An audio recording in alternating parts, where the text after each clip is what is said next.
Despite all your achievements, do you still feel like something is missing? As if the inner void could never be filled?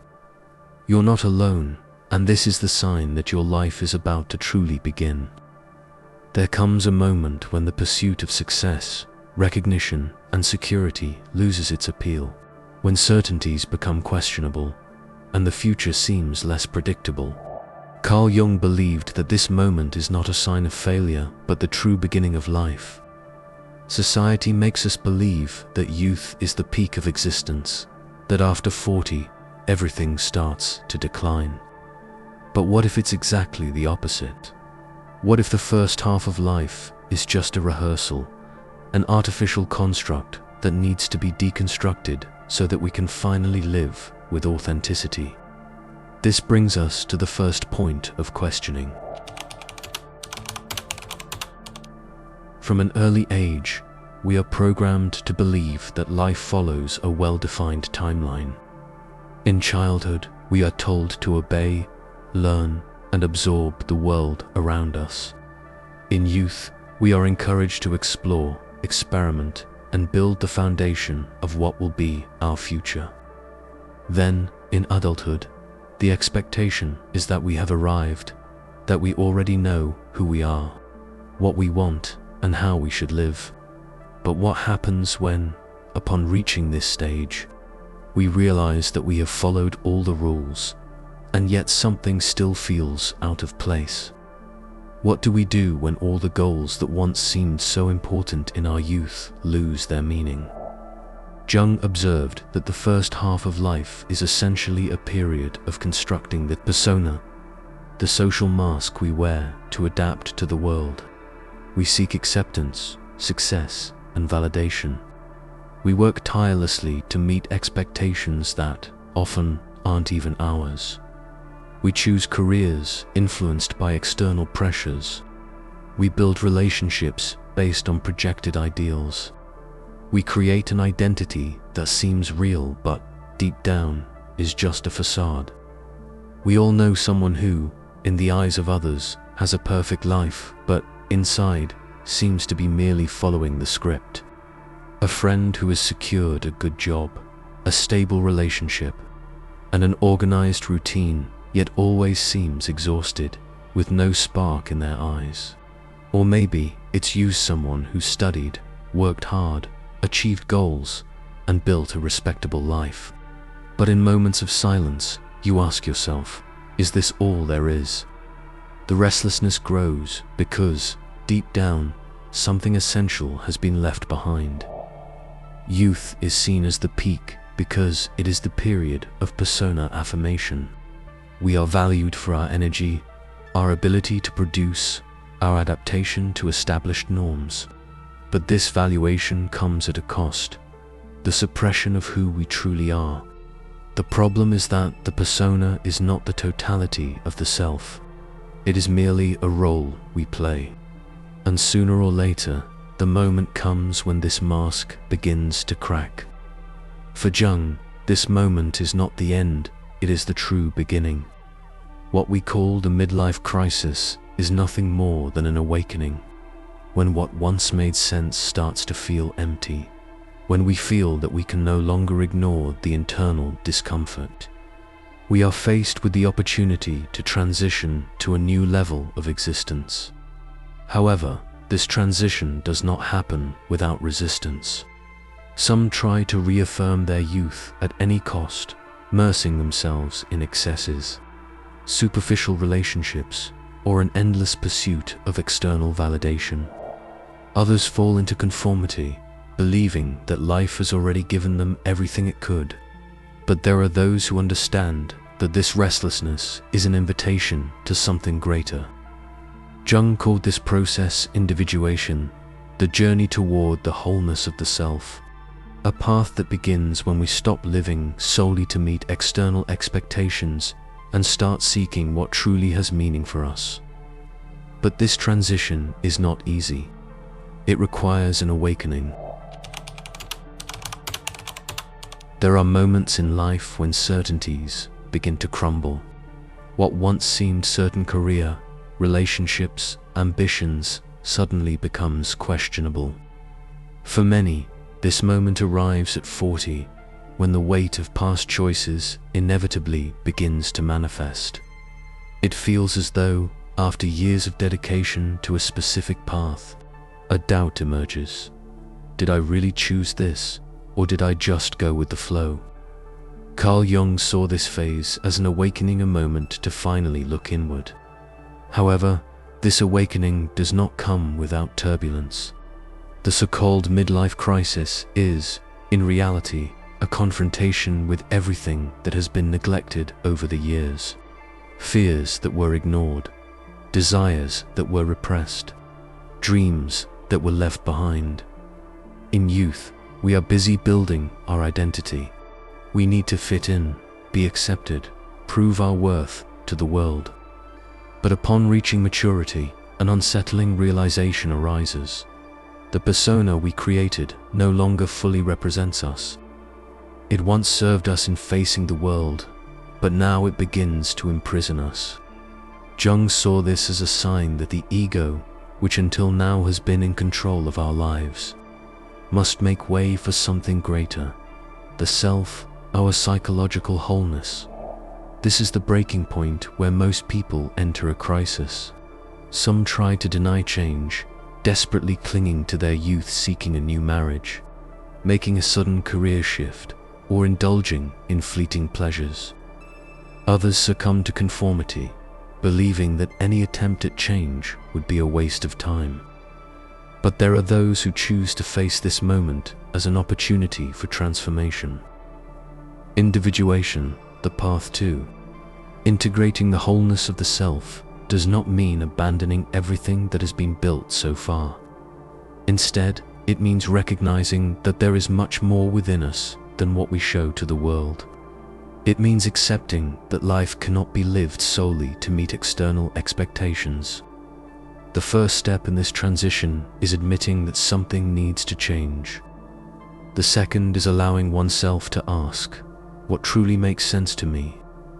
This is not an easy question, as it often involves recognizing that certain choices were made out of fear, convenience, or external influence. But it is a necessary question, and it is at this point that we must face everything that has been repressed over the years. Every choice we make leaves something behind. The identity we build requires sacrifices because, in order to be accepted, we must repress parts of ourselves that do not fit within established norms. Jung called this repressed side the shadow. Everything we deny in ourselves, but that never truly disappears. During youth, it is easy to ignore the shadow. We are too busy chasing goals, seeking recognition, and cultivating the image we want to project to the world. But as we approach maturity, the shadow begins to emerge. It manifests in frustrations we cannot explain, in exaggerated reactions to minor situations, in impulses that seem to come out of nowhere. Perhaps you have encountered someone who gets excessively irritated by certain behaviors in others. The colleague who criticizes those who seek attention but secretly craves recognition. Or the person who judges those who express emotions but, deep down, is afraid of appearing vulnerable. These exaggerated reactions are signs of the shadow trying to surface. And if you observe closely, you may notice that this happens to you as well. The great problem is that the more we ignore this hidden side, the stronger it becomes. Jung observed that what we reject within ourselves never disappears. On the contrary, it finds indirect ways to express itself. Accumulated resentment turns into bitterness. The fear of rejection makes us dependent on external validation. Repressed desires manifest as chronic dissatisfaction. People reach midlife feeling like they have lost something essential without knowing exactly what it is. In reality, what has been lost is not external but internal. Entire parts of the psyche have been silenced so that the persona could remain intact. Anger, vulnerability, creativity, the need for change, all of these were hidden because, at some point, we believed they would not be accepted by others. But the shadow does not have to be seen as an enemy. It is a gateway to a deeper understanding of oneself. Facing it means reclaiming essential parts of our identity. It means accepting that we are not just what we show to the world, but also everything we hide. It is difficult to admit that we have spent years denying authentic aspects of our being, that we have made decisions based on fear, that certain frustrations do not stem from external factors, but from something we have neglected within ourselves. But if we have the courage to look directly at the shadow, we discover that it holds immense dormant potential. Talents and genuine desires are hidden within the shadow, waiting to be reintegrated. And when what once felt empty begins to take on meaning, life ceases to be an automatic repetition of old habits and becomes a continuous process of discovery. It is precisely at this moment that something new begins to take shape. When the shadow is faced and integrated, the feeling of emptiness gives way to a new perception that there is a path to follow. But it can no longer be defined by old standards. The purpose that emerges no longer comes from the need to please others or fit into external expectations, but from a connection with who you truly are. The fear of change is real, but the fear of staying in the same place is even greater. When you realize that the persona is not enough to sustain a fulfilling life, you must choose. Continue pretending or seek an authentic path. True purpose is not found in something new, but in something old that was forgotten. Abandoned dreams, repressed passions, interests that were set aside because they seemed impractical or immature. All of these can resurface when you allow yourself to look beyond the social mask. For Jung, this rediscovery is not just a whim, but a necessity of the soul. When we ignore this call, we experience internal conflict. When we answer it, we feel a sense of alignment that cannot be explained, only lived. This purpose does not necessarily have to be tied to a major life change. It manifests in small transformations. A new approach to work, a different way of relating to others, a shift in how one perceives life itself. What matters is not the scale of the change, but the depth of the connection with it. And this is the moment when life truly begins. Not because something external has drastically changed, but because internally there is no longer a need to hide. The weight of sustaining an artificial identity disappears, making way for freedom. Now, everything that has been lived, the choices, the mistakes, the crisis ceases to be a burden, and instead becomes part of a path of understanding. And that is where transformation happens. When we say that life begins at 40, we are not simply referring to a change in age, but to a process of psychological transformation. The great trap of youth is believing that happiness means professional success, recognition, and stability. For years, this belief guides our decisions. But fulfillment does not come only from what we achieve. Externally, it comes from how aligned we are internally. If the first half of life is about building and adapting, the second half is about integrating. It is the moment to bring together all the parts that were forgotten desires, talents, aspects of the personality that were hidden. A person who goes through this transformation no longer feels the need to prove anything. What was once driven by the fear of judgment is now guided by an inner sense of authenticity. Choices are no longer based on seeking approval, but on seeking meaning. This does not mean abandoning responsibilities or rejecting everything that has been built. It means reconfiguring life so that it serves what truly matters. Many go through life without ever reaching this point. They remain trapped in the persona, maintaining an identity that no longer represents them, simply because they fear the unknown. But those who embrace this transition discover that maturity is not a decline, it is a liberation. When you understand this, every experience gains new value. Difficulties are no longer seen as failures, but as essential parts of the individuation process. The past is no longer a burden, but a teacher, and the future ceases to be a source of anxiety, because life is lived in the present, without the need to fit into labels or expectations.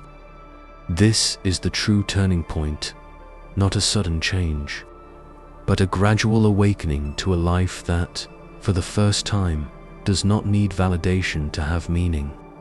Most of us spend our lives trying to sustain an identity that, deep down, does not truly represent us.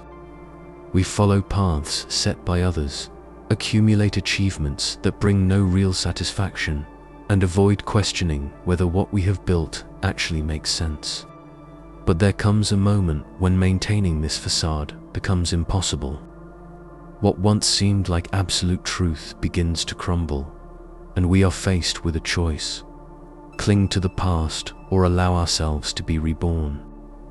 Jung showed that life truly begins when we stop living just to meet others' expectations and start seeking what has meaning for us. And if you want to begin this transformation now, some practices can help. Daily moments of silence to observe your true feelings. Reflective writing to uncover what has been repressed. Readings that expand your understanding of yourself, or even questioning your motivations. The key is not the method itself, but the willingness to face your own truth. Life does not begin when you reach a specific age. It begins when you decide to stop living according to someone else's script and become the protagonist of your own story. If you enjoyed this content and want to explore more about life's deeper questions, subscribe to the channel and share this video with others who are also among the awakened.